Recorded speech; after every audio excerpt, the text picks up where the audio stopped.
Olá, pessoal. Nós estamos aqui com... Eu fiz a brincadeira do trocadilho do MJCast, para JQuest, né?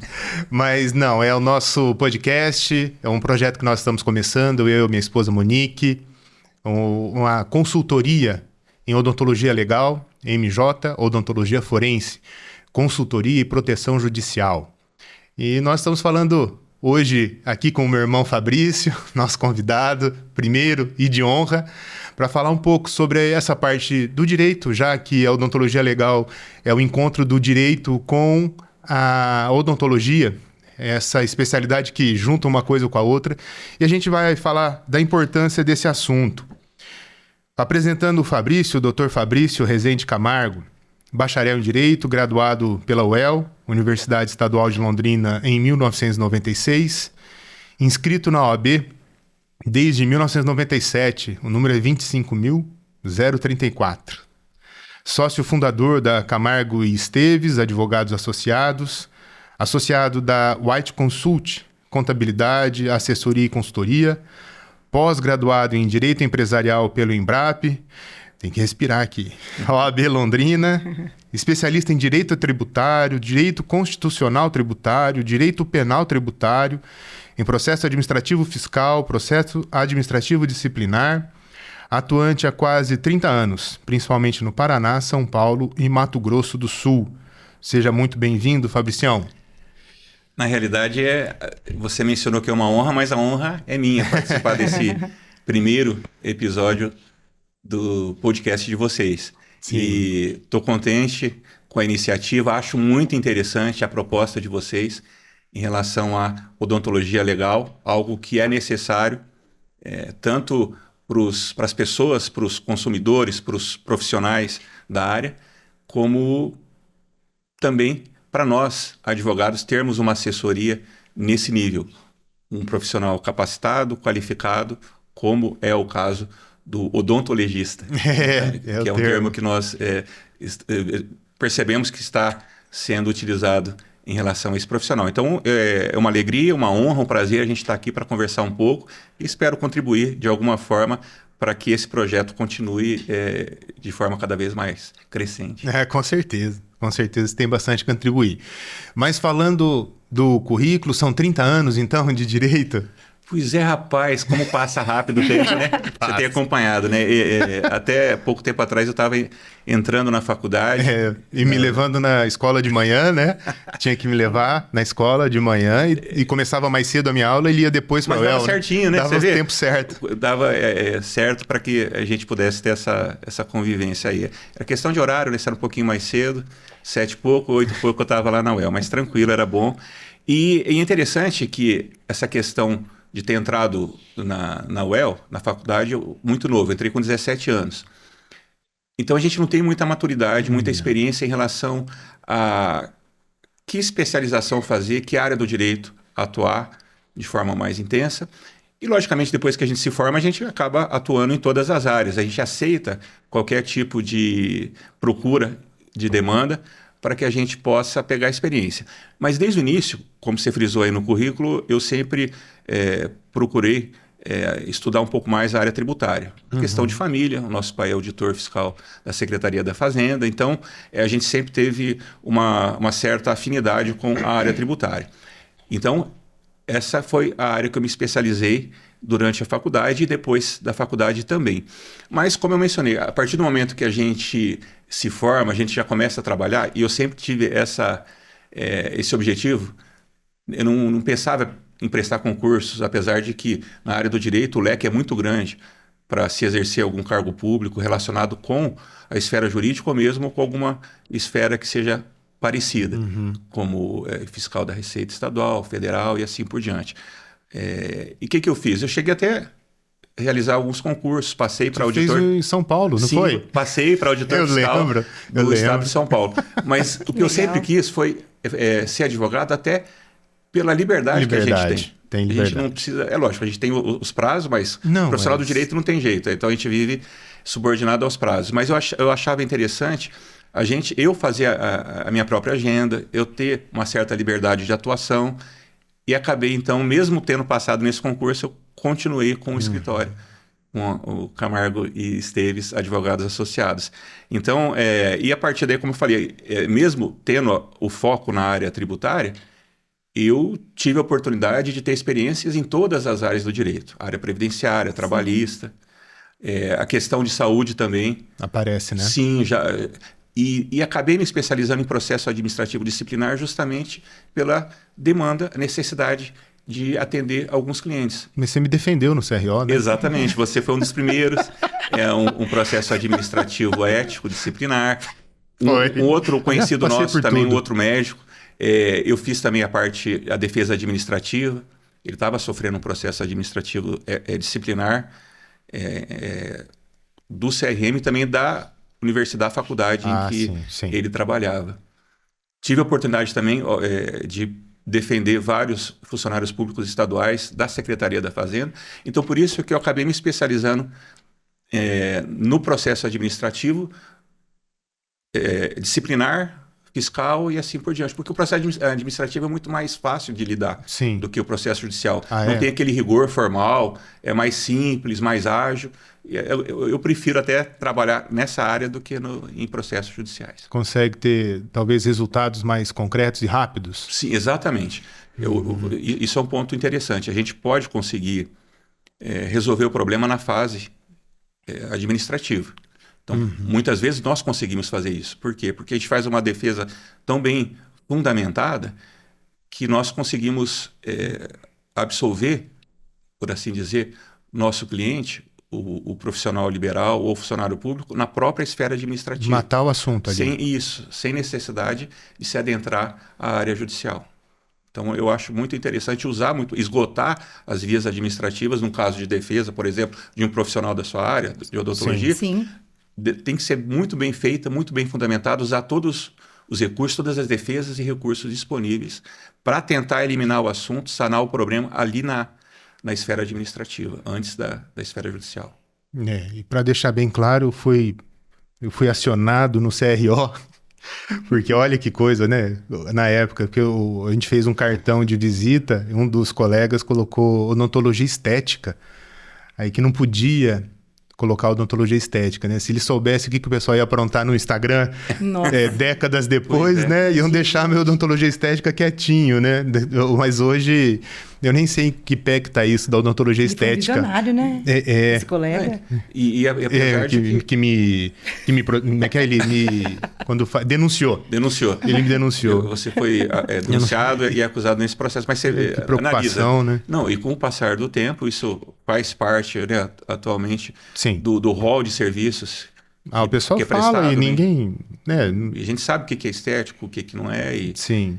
E até, no fundo, acaba ficando mais fácil do público entender qual que é. Se fala dentística operatória, as pessoas, em geral, nem Agora, sabem, lembrando, né? Ainda bem, assim, que a gente estava comentando, nós conseguimos resolver a situação na esfera administrativa. Sim, já foi, né? Deu tudo certo. Há muito tempo atrás e foi bem rápido. E assim, da odontologia legal em si, isso também eu brinquei num dos posts, né? Que eu passei 15 dias na faculdade de Direito da UEL também, né? Sob influência familiar. Mas daí saiu a segunda chamada de odonto que eu tinha feito no meio do ano, enfim, eu troquei. Mas essa parte a gente sempre está de olho e veio aparecendo algumas vezes lá atrás e nos últimos anos aparece mais no consultório.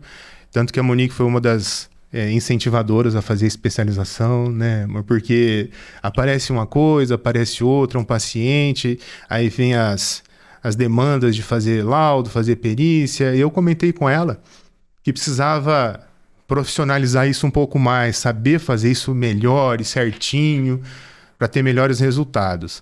Mas aí a Monique incentivou, eu pensei em fazer de um jeito, e daí como é que foi que você me cutucou mesmo? Bom, as demandas foram aumentando, né, no consultório, eu que estou ali na linha de frente, né, então tudo cai sobre mim, não tem jeito, e eu pensei, eu preciso fazer isso dar certo. Quando ele veio com essa ideia de fazer online, né, era online, ele chegou a comprar o curso. Não estava batendo as datas com o pessoal de Maringá, isso, né? Não batia a data. Porque eu estava dando o curso no IOA. Isso. Então eu pensei, não, ele chegou a comprar o curso online, comprou Ela brigou, né? Não era um só. Tá, são 2, mas tudo bem. Foram 2. Foram 2? Foram 2, mas tudo bem, não foi... Aham, meu cartão, eu que pago o cartão. Enfim, pensei. Daí consegui achar esse de Maringá.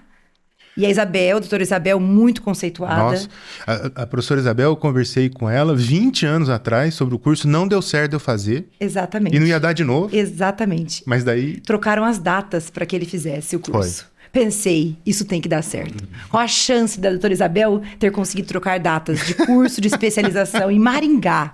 Então íamos nós, todo mês. Eu, ele, a Malu, né? Aquela mudança. Uma caravana, né?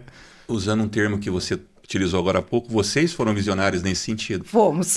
E porque a evolução do direito, até a gente tinha conversado um pouco antes a respeito disso, principalmente do direito do consumidor, fez com que houvesse a necessidade de uma consciência jurídica preventiva maior dos profissionais da saúde, inclusive os cirurgiões dentistas, né, todos os colegas de vocês.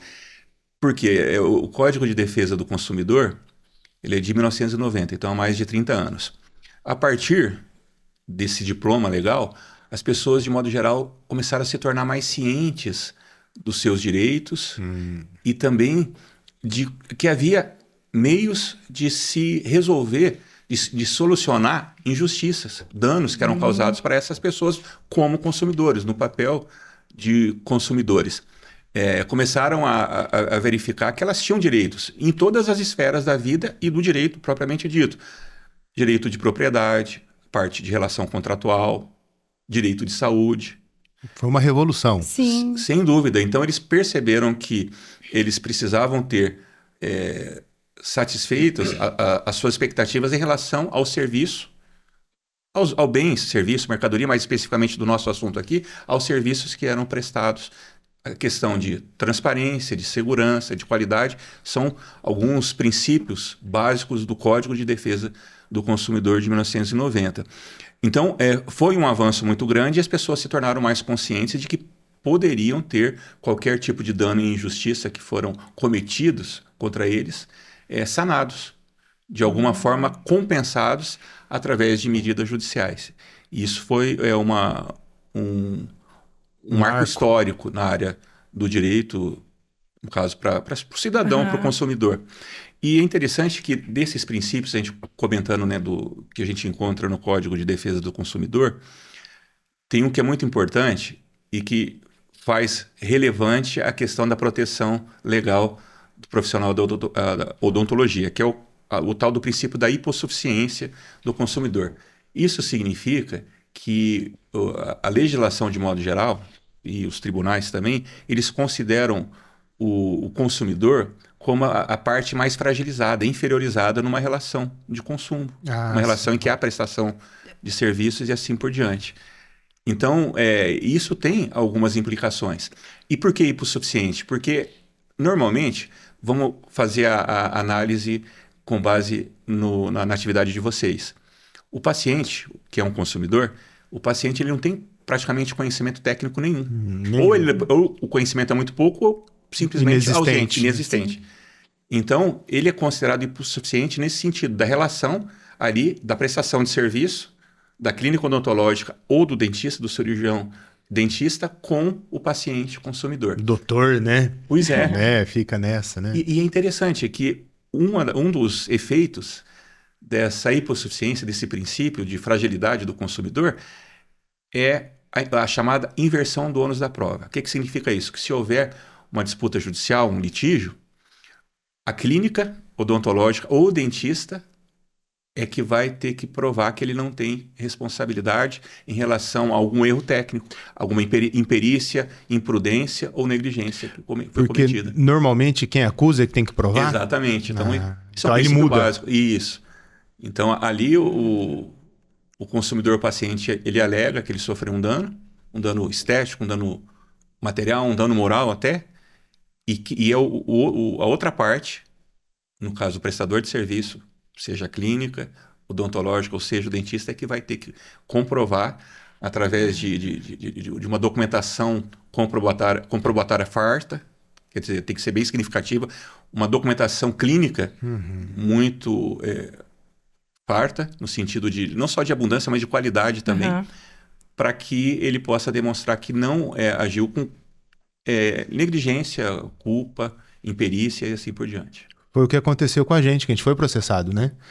A gente passou por uma, mas a gente tinha a documentação farta. Na verdade, a gente não entendeu direito, a gente estava cuidando da paciente, e isso foi uma das coisas que o juiz colocou na decisão. Não, mas vocês deram toda assistência, você atendeu todas as vezes. Mas assim, ela daí sumiu. Mas depois alegou que, na verdade, ela alegava que na cirurgia pós-operatório inchou, ficou dolorido, demorou para sarar, vamos dizer, mais ou menos isso. Pós-operatório normal, né? De uma cirurgia... Ela estava com uma destruição óssea, numa infecção na maxila grande. E eu tinha fotos. E isso ajudou muito, né? Fotos da cirurgia, da tomografia, radiografia, tudo. E a gente sempre teve uma farta documentação, como eu falei, as fotos, aí o WhatsApp hoje ajuda muito. Uma das coisas que o juiz colocou foi, não, mas toda vez que você pediu atendimento, eles deram atendimento. Inclusive, ela desmarcou 3 vezes, a gente tinha documentado isso. As 3 vezes que ela não tinha ido, inclusive tiraram os pontos. A documentação é fundamental. Ela não tinha comparecido. Ela faltou. Faltou. É verdade, por isso que quando eu destaquei a questão de documentação farta, significa robusta. E não apenas na questão da quantidade, mas principalmente da qualidade dos documentos que você tem ali. Tem que ser documentos legítimos, no sentido de demonstrarem que você agiu com cuidado, com cautela. Sim. E dentro dos parâmetros ali normais de um procedimento ou tratamento que foi determinado ali, estipulado. No seguro, o pessoal, quando eu acionei, eu tenho seguro de responsabilidade civil, a gente fala disso na MJ, né, nas nossas orientações da necessidade. O seguro prontamente assumiu, viu toda a documentação que a gente tinha, falou que estava impecável, na verdade, prontuário todo escrito, termo de consentimento assinado, contrato, a gente tem tudo. Eu confesso que eu achava uma frescura. Eu me formei... Sério? E há 10 anos que eu tô nessa aí com você, né? Eu achava uma frescura. Eu falava, na faculdade a gente não tem essa quantidade. Hoje, a maioria pensa, infelizmente, pensa dessa forma. Mas... São 5 folhas. O paciente, quando chega no meu consultório, são 5 folhas para preencher. 5. Mas para que tudo isso? Sendo que eu quero só que ele dê uma olhada. Eles começam assim. Mas não é. Não, realmente... Isso é casquinha de banana que ele joga. Não caia nessa. Exatamente. E caiu... E nós tivemos a maior prova de que tem que ser assim, né? Cai no nosso atendimento de excelência, quando a gente tem essa documentação toda dele completa. O juiz deu a causa ganha pra gente, sem chance da paciente recorrer. Então, isso foi, assim, é de arrepiar. Eu fico arrepiada até hoje. Porque a gente pensa que é muito distante ganhar uma causa. Não, às vezes a gente acha distante não ser processado. Você nem imagina que vai ser. A gente faz tudo certinho, mas a gente, né? quando ouve dentista sendo processado, a gente pensa, já perdeu. Já começou perdendo dinheiro, não é? Ah, sim. Então, isso, mesmo estando certo, você quer dizer? Sim, mesmo estando certo, já perde, né? Não, foi já lindo. tem algum prejuízo, Nossa, né? Foi de arrepiar. A gente ficou preocupado, não entendemos direito. Teve um ponto, eu acho que é importante, só uma colega que também colocou fogo nela, na paciente. Ela foi atendida por outra colega, dentista. E incentivou. Que usou o termo de que a gente tinha feito tudo errado. Ela não sabia nem o que ela estava falando. Ela deve... Tomara que ela... coloque a mão na consciência. Não, e a pessoa pode, inclusive, ser responsabilizada. Exatamente. Porque isso... difamação, calúnia, injúria. Posso entrar... criminalmente e civilmente, nas duas esferas, contra uma pessoa que faz uma acusação dessa, sem base nenhuma, que pode afetar a reputação de vocês, ainda mais que vocês tomaram todos os cuidados possíveis nessa situação. Acabou tudo bem, né? Ainda bem. A gente comprovou também que essas coisas funcionam, né? Às vezes a gente ouve muito sobre injustiças, a gente ouve muito que não adianta, que o paciente sempre ganha, justamente por ser hipossuficiente, que a gente não tem chance, o dentista, mas ter tudo certinho, né? Inclusive as fotos da cirurgia, não é sempre que eu fotografo, mas algumas vezes sim. E então isso foi importante saber que isso funciona. Isso deu até mais força para a gente pensar no nosso trabalho de hoje. E é por isso que nós estamos aqui, né? Isso aí você vê que fez toda a diferença, apesar do susto, da preocupação. E o legal também que eu sempre acompanhei e hoje... Acho que eu nunca te contei isso. Ixi. Eu admiro demais, Fabrício. Você é um dos homens mais inteligentes que eu já vi. Você, Fabrício. Eu gosto muito. O jeito de falar, eu falo isso. Eu falo isso pra todo mundo, falo pro seu pai. Enfim, gosto demais. Obrigado aí pela Eu gosto mesmo. consideração. Homem íntegro, honesto. Parabéns, Eliana. Parabéns, você fez um bom trabalho. E agora que você comentou... Bom negócio também. Olha que interessante. já que ela falou da Eliana, minha esposa, obviamente, eu achei interessante uma similaridade nesse trabalho novo desenvolvido por vocês, como odontologistas, com a formação dela. Por quê? Porque ela é tecnóloga em assuntos jurídicos. É verdade, é verdade. Ela é um crânio. E essa profissão, nos Ela Estados é Unidos, muito no inteligente. Canadá, ela é muito conhecida. Lá eles chamam de paralegal. Paralegal... Como se fosse um paramédico. Exatamente. É um profissional que ele não é exatamente um advogado, mas ele tem uma formação jurídica suficiente para poder auxiliar o advogado na esfera judicial e ele mesmo pode atuar na esfera administrativa. Na administrativa? Em que não há necessidade de ter a capacidade postulatória que seria só o advogado que teria. Capacidade de ir em juízo, de acionar a justiça, de pleitear e de defender em juízo. Mas na esfera administrativa, esse paralegal, que tem muito a ver com o odontologista e também com a tecnóloga em assuntos jurídicos, que é o caso da Eliana, são muito parecidos. Uma assistência. Essa assistência que pode ser dada. Eles podem prestar assistência, como eu falei, individualmente, eles mesmos podem tocar um processo administrativo disciplinar, ético, por qualquer órgão público ou, inclusive, um órgão de categoria profissional, como é o CRO, como também eles podem tocar um processo administrativo, que não deixa de ser, que é uma notificação extrajudicial. Sim. Então, por exemplo, o dentista ele recebe uma notificação extrajudicial de um paciente reclamando de uma determinada situação e pleiteando uma indenização material, alguma coisa nesse sentido. Esse profissional, que agora fazendo um paralelo, o odontologista, o tecnólogo em assuntos jurídicos e o paralegal nos Estados Unidos e no Canadá, eles podem responder essa notificação, contra-notificar, podem juntar documentos, e pelo menos preparar a base muito boa para uma defesa na esfera judicial. E às vezes, dependendo da resposta, da documentação juntada, como a gente comentou, já resolve o problema ali, sem maiores implicações. Sim. Muito interessante essa profissão. Que é o que eu falei para vocês. Eu estou citando esses dois países, que são países desenvolvidos, que levam muito a sério isso. É muito conhecida essa profissão de paralegal. E eu vejo que aqui no Brasil, tanto o tecnólogo em assuntos jurídicos como o odontologista, eles se encaixam muito bem no conceito do que é essa profissão tão importante. A parte da assistência, né? E tem outro detalhe, que aí tem a ver também com esse projeto de vocês de odontologia forense e proteção judicial, que é o fato de vocês poderem atuar como mediadores técnicos. Sim, Isso é algo a mais. A gente vê o pessoal da odontologia legal na mediação, tem os advogados que fazem. A gente pensou na mediação, mas incluindo a parte técnica de resolver, porque o paciente quer, em geral, que resolva o problema técnico. Isso. Né? O paciente, antes de querer processar, ele quer resolver o problema técnico. Na verdade, ele só quer que resolva o problema dele. Claro, tem os casos que o paciente está mal intencionado? Tem. Mas é pouco. É pouco. Pensando quando você fala do problema não cair para a esfera jurídica, né? Eu vejo muito isso. Estou há 10 anos vendo isso. O Zé Augusto, ele resolve o que o paciente precisa. Então, aconteceu, perdeu o implante, é aquilo, né? Só não perde o implante quem não faz, né? Perdeu o implante, a gente refaz o implante, claro, né? Tem N motivos aí. Mas o paciente, ele tem uma assessoria ali até que o caso seja resolvido. Mas mesmo de outros colegas. Não, ele não é desamparado. Né? Mas com outros colegas, a gente já livrou outros colegas de processos. Alguns colegas a gente já livrou de processo por resolver a parte técnica.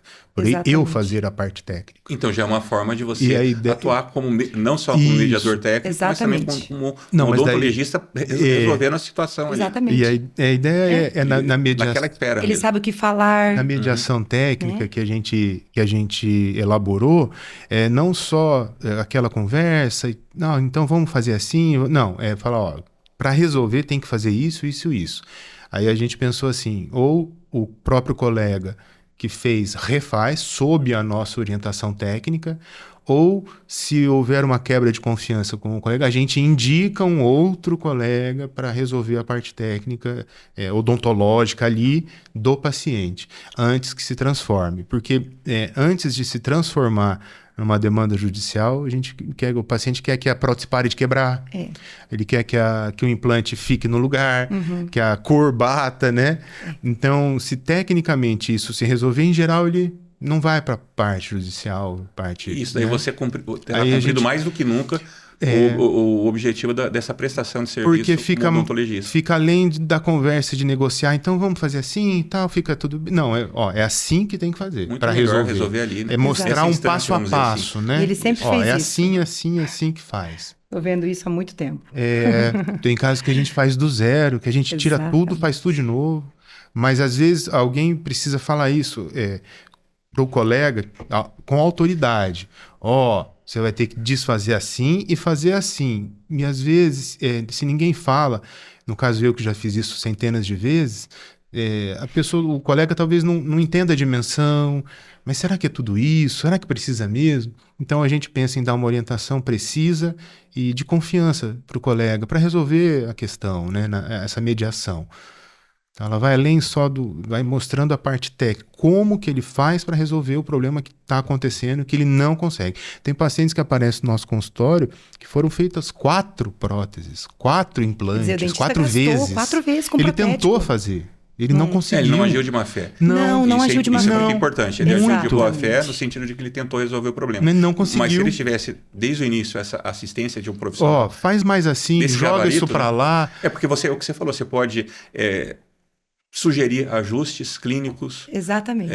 substituições, às vezes até sugerir um outro profissional Sim. que seja especialista naquele para resolver caso. de vez, né? Isso, exatamente. Então, o papel do mediador técnico, do odontologista é realmente esse daí. É muito interessante, muito importante. A ideia é essa.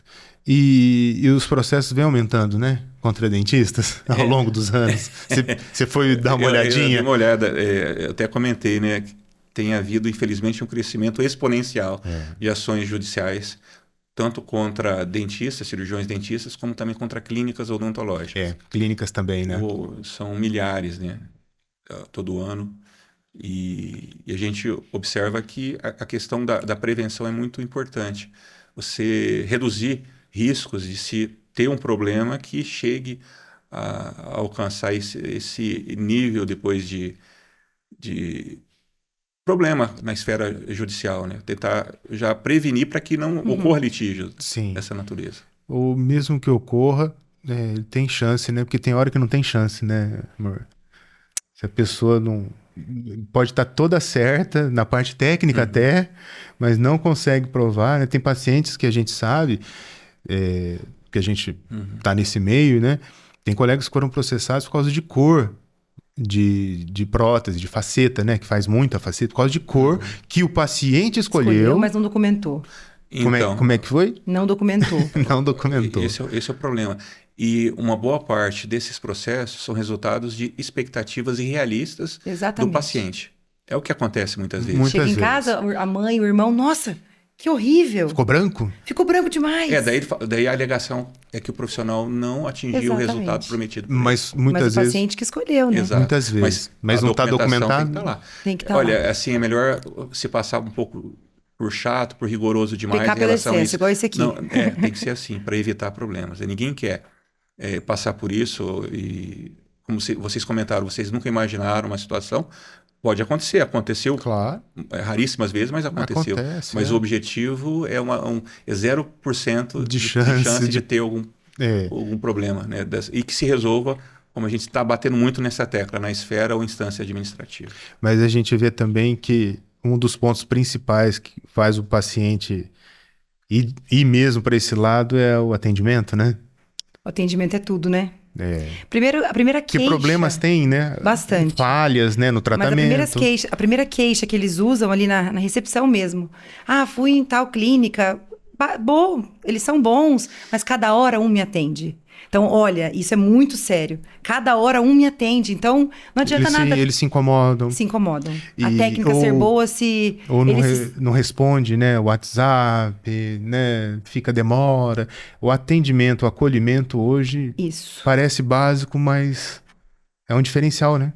É o nosso diferencial, né? Mas assim, e de qualquer colega que queira se prevenir, né? Atendimento. E assim, e aí tem questões gerais, mas às vezes específicos, né? O que funciona aqui, talvez numa cidade menor, é um pouquinho diferente. E a gente até fala do nosso treinamento individualizar mesmo, né? Conhecer a realidade do colega, da clínica e dar um treinamento específico, não genérico, né? Porque essa questão de acolhimento faz diferença, você percebe? Bastante. Como eu disse, há 10 anos, né, que eu tô nessa aí com você, chega a ser irritante o tanto que esse aqui, ele fica em cima. O paciente, enfim, ele é o nosso centro ali é o paciente. Isso eu aprendi, que na faculdade a gente não aprende isso, né? Na prática, com esse aqui. Dependendo do atendimento de urgência que a gente faz de manhã, no mesmo dia a gente liga para saber como tá, se melhorou ou não. Paciente a gente lembra dos pacientes, eu mando mensagem à noite. Realmente faz diferença. Para poder não esquecer. Eu lembro do paciente, mando mensagem 10 horas da noite para o nosso WhatsApp para não esquecer. Isso melhor ainda. Mostrar, olha, era meia-noite, era qualquer hora do dia ou da noite, eu dei atenção. Usamos isso. Isso serve como matéria de defesa, né? Uma matéria probatória para defesa em qualquer situação desse tipo. Essa paciente que nos processou, né? No outro dia, nossa secretária entrou em contato, como ela estava, estou ótima. Da cirurgia, né? Então. Não, e alguns dias depois sem sangramento. Você vê como que é um meio de prova muito importante. A questão do WhatsApp, você comentou. Ele vira mesmo. Sim, né? ele é amplamente usado. Eu prefiro bastante, até ontem vocês comentaram, né? Vocês brincaram, mas eu prefiro escrever, por escrito mesmo. Isso. Gosto de deixar por escrito as informações, principalmente as conversas com clientes, justamente para não ficar dúvida sobre o que eu disse e o que eu não disse. É lógico, o áudio também pode, Sim. Mas o áudio às vezes dá algum problema, às vezes uma frase, uma palavra mal interpretada pode dar uma conclusão diferente. Né? Isso, exatamente. Então, você até brincou, é difícil, hein, Fabricião? Mandar áudio. Eu nunca tinha visto. Eu também não, foi o primeiro ontem, até fiquei preocupado. Achei que era muito golpe. Raramente, porque eu gosto de deixar muito claro. Até o Fabinho, né, o meu filho, que também é advogado, ele brinca, louco, pai, quando você escreve parece que está fazendo uma petição. Ele fala?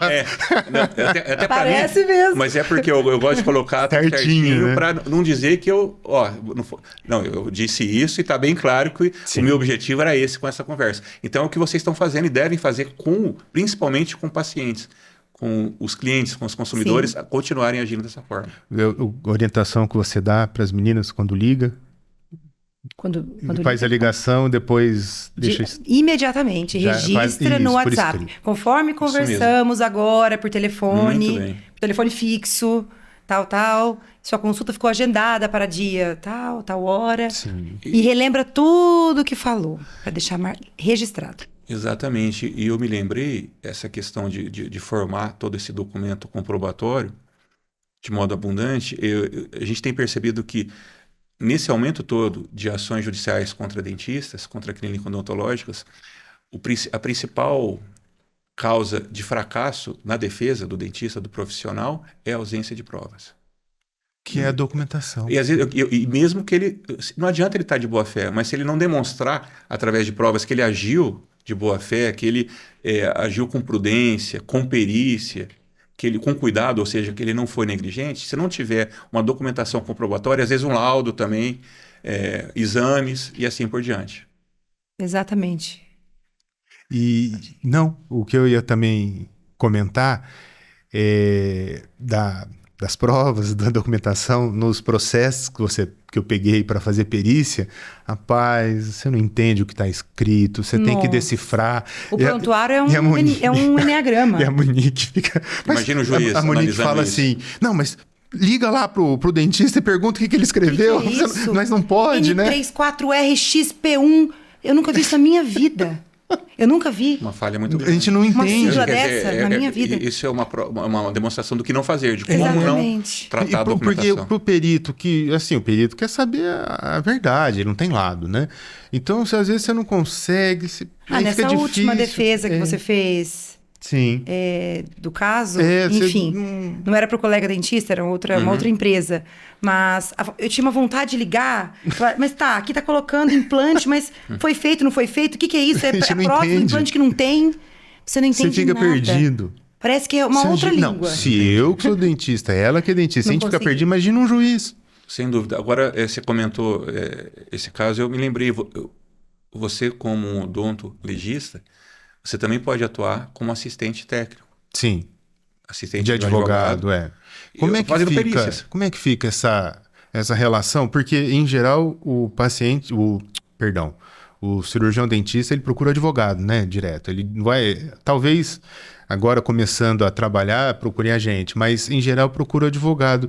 Mas é bom para o advogado lembrar de um assistente, né, para algumas coisas bem específicas, então, né? quando você comentou comigo as ideias principais dessa nossa conversa aqui, eu dei uma analisada nessa questão do trabalho do advogado e do odontologista. Na verdade, assim, seria interessante. Se o advogado for especialista, e até se perguntou que tipo de advogado seria interessante um dentista que tivesse algum problema procurasse. Seria um que fosse reconhecidamente especialista em direito de saúde. Ah, sim. Isso é um ponto. E, de preferência, você não vai encontrar muitos, mas que tivesse no seu, não precisa nem ser no seu escritório, mas uma parceria, tivesse na sua equipe, vamos dizer assim, um profissional como você, um odontologista, para que pudesse, então, dar subsídios para se fazer uma defesa mais técnica, mais satisfatória, com exames, laudos, pareceres. Eu acho que vai caminhar para isso. De qualquer forma, o dentista que precisar de uma defesa e contar com um advogado e também com esse assistente técnico, que é o odontologista, ele vai ter uma defesa muito mais bem fundamentada. Isso é certeza. E você tem os requisitos para isso, porque, como eu falei, você é perito, você fez especialização em perícia judicial, você tem sua experiência como cirurgião dentista. Então, você pode atuar nesse cargo, vamos dizer assim, ajudando, você tem preparo para isso, ajudando um advogado para resolver situações que já transcenderam a fase administrativa e já foram para a esfera judicial. Você já fez, né? Já ajudou. Advogado? Já alguns, né? Já vários. É nesse ponto. A defesa é muito melhor. Não tem o que falar, não tem nem o que dizer. E sempre que muitas vezes o paciente também procura, né? Porque como tem a parte clínica que eu atuo há tanto tempo, eles procuram para eu resolver a parte técnica e já falam de, né, acionar o colega. Quando vê que dá para resolver, eles já começam, né? Isso acontece muito. O colega, né, eles colocam bastante dificuldade quando a gente resolve o problema, né? Porque dá para ver que dava para resolver. Mas eu sempre oriento o paciente, né? De, isso aqui você não vai conseguir ganhar. Isso aqui tá certo, isso aqui tá bem feito. Então, ao longo de todo esse tempo, nas vezes em que eu tive a oportunidade de trabalhar com isso, eu sempre pensei no lado do colega e em como eu defenderia ele. E sempre deixei claro para os pacientes o que eles não iriam ganhar. E acontecia sempre. Isso aqui o juiz não deu.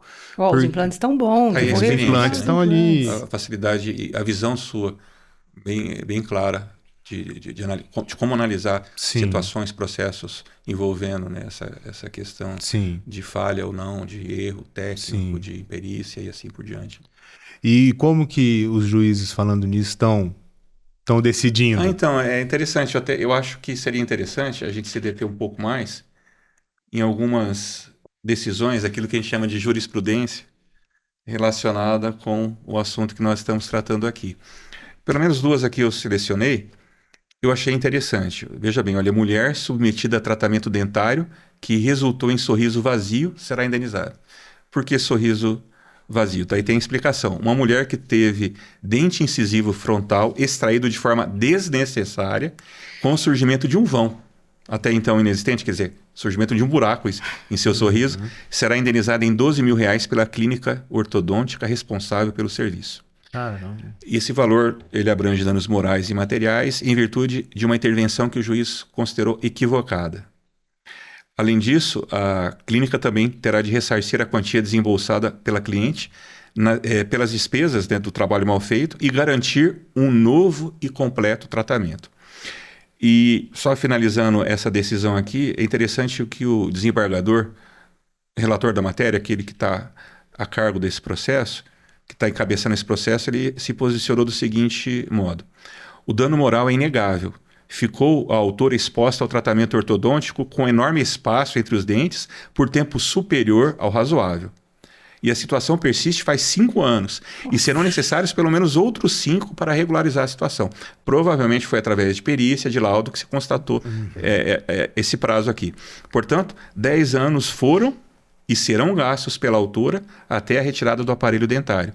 E é certo que tal situação extrapola o mero aborrecimento, porque se fosse considerado mero aborrecimento, não haveria a incidência de danos morais. Então, você vê a importância, né, de se usar um tratamento com perícia, quer dizer, tem que ter o preparo científico, técnico, e sem omissão, sem a negligência. Um outro que eu achei interessante, uma outra jurisprudência, é a indicação de tratamento odontológico desnecessário. Isso, por si só, gerou indenização por dano moral. E daí entra naquela questão que eu tinha comentado no início com vocês, eu acho que foi até nos bastidores, antes da gente começar a conversa, é que a clínica, ela ajuizou a ação de cobrança em desfavor do paciente. Só que daí, quando ele fez a defesa, a contestação, o paciente, o réu, alegou que houve falha na prestação do serviço oferecido pela clínica e apresentou aquilo que a gente chama de reconvenção, que é um instrumento processual que permite o réu apresentar uma pretensão contra o autor no mesmo processo já existente. E daí, nessa reconvenção, o réu pediu indenização por danos materiais e morais. E daí, o que ele precisou fazer? Teve que entrar com recurso de apelação, segunda instância. E daí ele pediu a reformulação da sentença para que fossem devolvidos em dobro os valores cobrados pelos serviços irrealizáveis ou desnecessários, além de indenização por danos morais. A decisão dos desembargadores. Eles entenderam que esse pedido do réu, do paciente, tinha procedência e de ressarcimento em dobro dos valores pagos por procedimentos desnecessários, ineficazes ou irrealizáveis, e tudo isso foi comprovado no decorrer do processo, uma vez que os serviços não tinham a eficácia de melhorar o quadro clínico do paciente, nem de promover a eficiência do tratamento.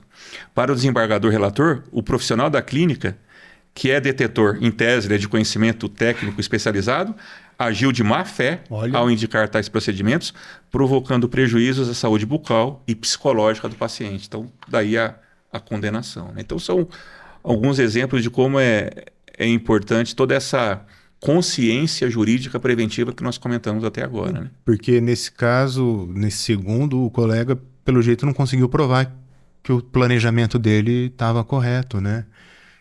Vamos dizer, mesmo que estivesse, vamos supor que se estivesse correto o planejamento, mas ele não conseguiu provar de alguma forma, né? Partindo desse princípio de falta de demonstração. Isso... provavelmente isso não vai diminuir, só aumentar, né? Exatamente. Já são mais de 430 mil dentistas no Brasil, mais de 600 faculdades de odontologia. Então, de alguma forma isso vai aumentar, né? Seja pela parte técnica, seja pelo atendimento, mas a dificuldade que talvez se tenha de conectar todos os pontos, somente numa questão de saúde. Aliás, eu ia até te perguntar sobre a questão do Código de Defesa de Consumidor. Também aí que entra a questão de atividade meio, atividade fim, ou no Código Civil? Nos dois. E como uma conjugação. funciona? Então, atualmente a maioria da jurisprudência... Mas o que é uma coisa e outra? Atividade meio e atividade... De meio é no sentido de que você vai usar todos os meios e recursos necessários para atingir determinado objetivo conforme o contrato de prestação de serviço. E o resultado? Aí é que está. Você se compromete a atingir um determinado resultado. E, pelo que nós temos observado em relação ao serviço de vocês, de cirurgião dentista, de reabilitação oral, estético e assim por diante, a maioria dos tribunais tem entendido que se trata de uma atividade de resultado. Tem que alcançar mesmo aquilo. Por mais que às vezes você coloque no teu contrato de prestação de serviço, que tem que ser muito detalhado, você coloque o objetivo, as responsabilidades e obrigações de cada parte, e você coloque até uma cláusula de que o contrato se trata de um contrato de natureza de meio, muitos têm entendido que é nula essa cláusula. Olha só. Porque, na verdade... eu não sabia disso, não. Porque daí, em consonância com o objetivo, se o objetivo for estético, você mencionou a questão de clareamento. Resultado. É um exemplo. lentes também, né, dentais, né, alguma coisa assim. Então, a própria ortodontia, se não se atingir aquele resultado que foi, de certa forma, prometido, foi contratado para isso, então se responde civilmente pelo exercício da sua atividade de forma ali que não foi satisfatória, né? O pessoal cita na questão da bucomaxilo o trauma, né, como uma atividade meio, né? A pessoa fraturou a face. Tem muita coisa discutível. Isso, mas daí costuma-se do trauma por causa de sequela, né? Aí acaba caindo na atividade meio, que a gente percebe. Sim. Agora, outras, como a cirurgia ortognática, acaba caindo mais no resultado, né?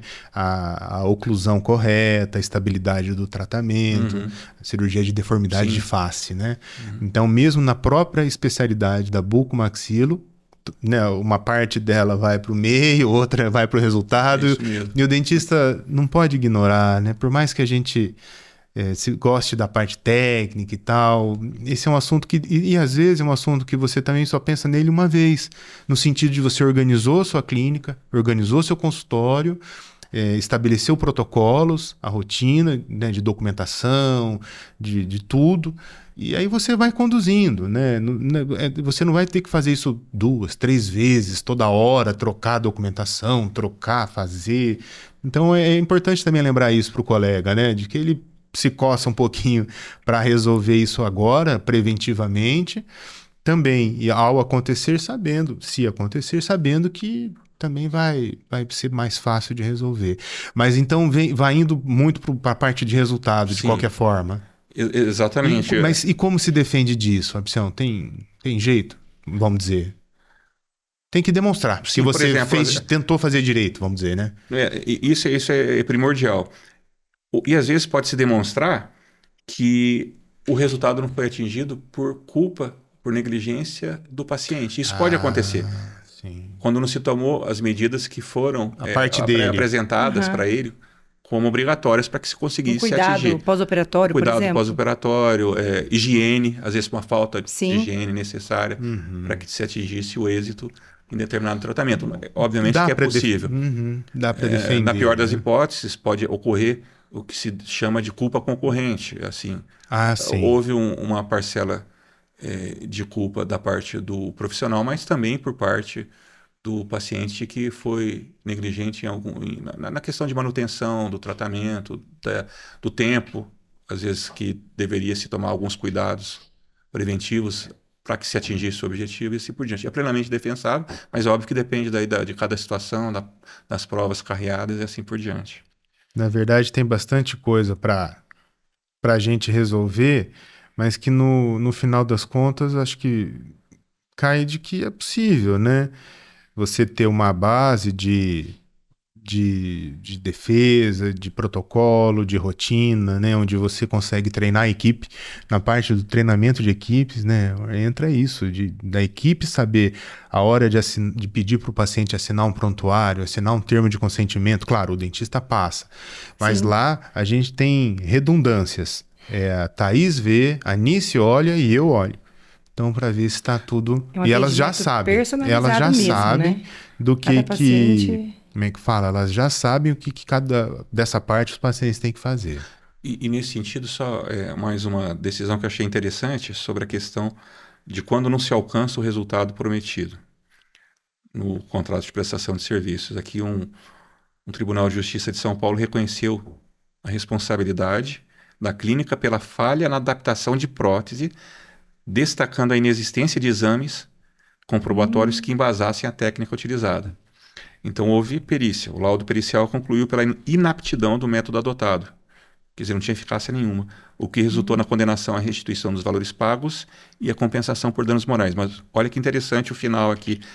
Essa decisão reafirma a posição de que a ausência de diligência técnica, zelo, preparo, conhecimento científico, aliada à frustração do resultado esperado, gera responsabilização civil. Aquilo que a gente comentou. Então, os tribunais levam em conta as expectativas do paciente.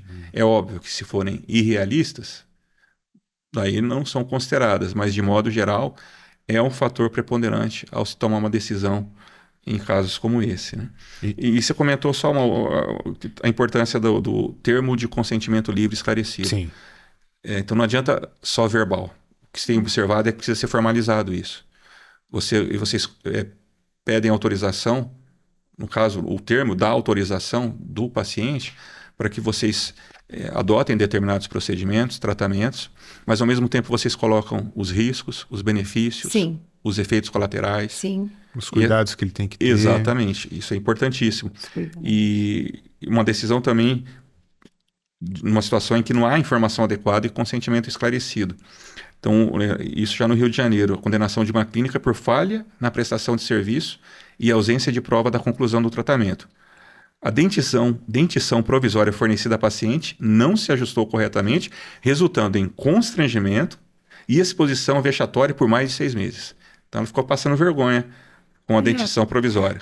E o final, ficou demonstrado que a paciente não recebeu as informações devidas. Esse é o ponto. Esse é o negócio. Esse é o fator que fez a condenação cair sobre a clínica. Olha, a paciente não recebeu as informações devidas, nem participou da decisão de forma consciente, o que reforçou o dano e ampliou a compensação. Olha compensação só. financeira. Então, ficou evidente ali que não havia um termo de consentimento livre esclarecido. Aquela questão de ausência de documentação sendo o maior problema das derrotas de clínicas e profissionais da odontologia. Às vezes a gente pode imaginar que o paciente talvez não entenda direito, então não vou explicar muito, no sentido, é muito técnico, né? Mas acho que cabe ao profissional transformar termos técnicos em termos acessíveis ao leigo, para que ele entenda. Sempre falo, tem paciente que diz, não precisa explicar muito. Eu falo, não. O corpo é seu, você vai pagar por isso, pelo tratamento, você vai passar pelo tratamento, então você tem que entender o que está acontecendo, o que vai ser proposto. Tem coisas muito complexas que a gente faz, então tem que realmente balizar a expectativa do paciente, tem que falar que é demorado, que vai ficar bom no final, depois de algum tempo. Quando a gente fala, por exemplo, de reabilitações que requerem enxertos e reconstruções grandes de osso, né, é que dessa parte de enxerto ósseo, né, tá na boca do povo e parece algo simples. Às vezes, doutor, não é só fazer um enxerto? Muitos pacientes, não é só fazer um enxerto? Não é brinco, só. Né? Você vai sair daqui, você não vai ver nada, você vai pagar, fazer cirurgia, você vai olhar no espelho, você não vai ver nada, o implante tá dentro do osso, não vai pôr o dente, né? Tem casos que não tem como. Não, você vai olhar no espelho, você não vai ver nada. Então, gente, isso poxa, a paciente paga e sai sem ver nada, tem que falar. Tem que falar, tem que explicar. Falar. E porque, aí, né, é frustrante, você olha no espelho, gastou um dinheirão, juntou e olha ainda não fez nada, né? Mas tem que falar. Tem que orientar, tem que falar, é assim. E mesmo às vezes, correndo o risco, vamos dizer, de perder o paciente pela nossa sinceridade. É demorado, tem que tirar osso seu, tem que misturar. Bastante osso seu. Isso, aí a pessoa assusta. Então, às vezes, é melhor isso, assustar antes do que depois, né? Depois, mas eu não sabia que ia ser assim. Né? Porque ela coloca ali nesse último caso que você contou, que ela não sabia de nada, não foi... esclarecido, né? E eles não conseguiram comprovar que foi. Então, pode ser, pode ser até que a clínica, através do seu profissional, tenha avisado verbalmente, orientado, jeito, né? A questão de higiene, de cuidado, o prazo para o tratamento se encerrar é tanto, mas como não ficou documentado através de um termo de esclarecimento livre, consciente, às vezes uma mensagem de WhatsApp, essas coisas, por isso que a gente falou da importância disso, ficou só no verbal mesmo, né? Ali na conversa ali pessoal e não foi suficiente. E não serve de nada, né? Porque o ônus da prova, como a gente viu, acaba sendo da clínica odontológica em relação ao paciente que é considerado fragilizado, inferiorizado e suficiente. No final das contas, a gente tem que se resguardar tecnicamente e agora juridicamente, mas no final, não é, a gente está falando aqui tudo isso, mas isso protege o paciente mesmo, né? Ele se sentir que está num lugar que se preocupa com esses detalhes, dá mais confiança para o paciente. Quando eles acham ruim, no momento de preencher o prontuário, mas nossa, tudo isso? Aí fala, olha, isso é para sua segurança, não só para nossa, para sua também, para você saber o que você tem que fazer.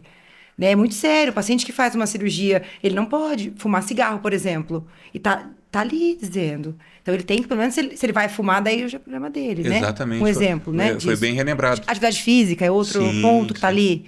Então não é só pra minha segurança, é pra dele, pra ele preservar a cirurgia que foi feita, que ele gastou bastante, né? Que É uma você segurança geral, né? Sim, que você colocou toda a sua Sem técnica dúvida. ali. É aquilo que a gente comentou lá no início, ele tem a parcela, o paciente, como consumidor também, ele tem a parcela de contribuição para que aquela prestação de serviço de vocês seja segura, transparente e de Isso. qualidade. Não, Vou usar isso agora. Porque não, Pronto. mas não é, ele tem a participação, Sim, essa tem, é a minha resposta. na verdade, a responsabilidade também. Porque se ele não tomar essas medidas de cautela, de cuidado, repouso, tomar medicação que foi prescrita, Sim. higienizar da forma como é apropriada ali Tem lá. na situação, então a responsabilidade passa a ser dele, só dele. Exatamente. Daí a importância de vocês, mesmo passando por chatos, por rigorosos demais, exigentes demais, mas no caso vocês estão certos Tem que falar, nesse né? procedimento. Tem que Quando ele falar. lê hemorragia, porque como você perguntou se a gente tinha tudo isso no nosso termo, né? Sim. Nossa, mas eu vou ter hemorragia? A gente ouve de tudo. Mas sim, se não cuidar, se não seguir o que a gente Tem está que falando, pode acontecer. Né? Tem bastante Então, por isso coisa. que tá tudo escrito, que tem como cuidar, né? Sim, Isso as é muito complicações importante. que poderiam As advir, né, complicações. contingências, tudo tem que estar bem ali esclarecido. Isso é para segurança Sem dele, dúvida. principalmente, eu falo, é para sua segurança. Isso mesmo. E eles preenchem A numa ideia é boa. Eles, né, ali na comum ali, a gente tá ali conversando e eu converso pouco, né? Então aí vira uma conversa, né? Nunca extrapolou assim do ponto de, enfim, teve uma vez sim, mas uma vez isolada, né? A paciente rasgou meu prontuário, eu não vou preencher isso aqui não é pra mim. E rasgou e pôs na bolsa e saiu. Falei, é um Graças livramento. a Deus. Livramento. Foi um encara como livramento. Foi. Então, assim. Cada história. Ela né? rasgou o A prontuário gente na minha frente. tem muita história, rapaz. Colocou dentro da do céu. bolsa e saiu. A gente Tudo não bem. tá- Né? Tudo bem, ela não é obrigada, mas também pode se retirar. Gente, vocês não querem nem precisam de um paciente Não. Ah, não. Ninguém desse tipo. precisa. Não. Ninguém precisa. com essa atitude, né? Porque vão ligar pra ele, viu, pessoal? Tem paciente por aí que os dentistas estão dispensando, mas cai tudo aqui nele. Acontece bastante. Acontece bastante. Mas, ó, era isso que a gente precisava falar, mas tem muito mais, né? A gente não consegue esgotar o assunto, né? Rapaz, Esgotou assim, o tempo, mas não, esgotou o assim, assunto. pelo que a gente tinha, a gente sempre faz, obviamente, um roteirinho. Um e tal. roteirinho. E faltou coisa ainda, mas olha, eu estou aberto, como eu falei para vocês no início, é um prazer, uma alegria ser meu irmão. Sim. Primeiro já começa por aí, minha cunhadinha querida. Então, assim, é um prazer, uma honra estar aqui nesse primeiro episódio de muitos, né? E quem sabe mais para frente a gente pode voltar Sim, a assunto falar tem, né? de vários, são vários assuntos relacionados assim, apaixonantes, né? Inclusive que chama a atenção. Chama da gente, atenção. e para a gente mesmo, para nossa vida, para nossa profissão. Então eu estou à disposição, sempre. Monique, últimas palavras antes da gente encerrar. Acho que é isso. Atendimento de excelência, né? Que é o que a gente vem propor aqui. Esse atendimento humanizado, onde o paciente mesmo ele é priorizado e eu dou a certeza de que dá certo. Fazer direito dá certo. Pra gente tem dado, Dá né? certo. Mesmo quando dá errado, dá certo, se a gente tentar, sim, né? A gente passa algum tipo de nervoso aí, mas estresse, né? a gente tem que confiar, né? Igual eu falei, serviu para confiar Fazer na direito justiça, dá de que as certo. coisas funcionam. Você sempre me disse isso. E a gente fica por aqui. Vamos ter mais episódios, a gente vai tentar fazer cada vez melhor. E muito obrigado para quem nos assistiu até agora, né? Foi um bom tempinho, né? Tchau, tchau, gente.